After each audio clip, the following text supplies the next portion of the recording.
Alright, today I'm going to show you number 10 that has a slant. And as you can see, there's 1, 2, 3, 4, 5, 6, 7, 8, 9, at least 10 of them that have a diagonal. So pay close attention how I do it. It's relatively easy, but maybe difficult for some people. So first off, number 10, 5 by 3 by 2. As you can tell, this part is 3. This part is 1, so therefore the distance from here to here is also 1. So what I'm going to do, I already have it drawn.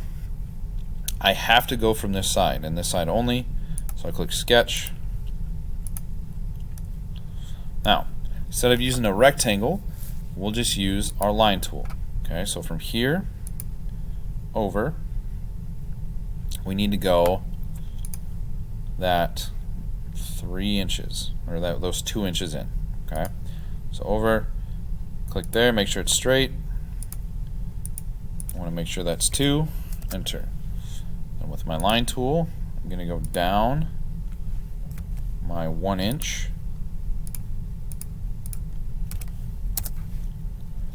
and then I need to go back, go back 1 inch.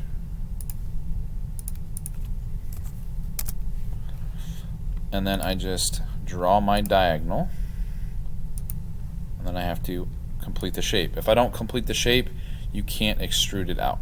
Okay, so looking at this, it's a 2 by 1 over 1, and then complete it. How I get that? You go in the 2, you go down the 1. Okay, so out of 2, 1 remains, and then over 1 from that, and then you just complete it and go up to complete the shape. Therefore, we go extrude, click it, and again we want to remove it the entire way, and then click OK.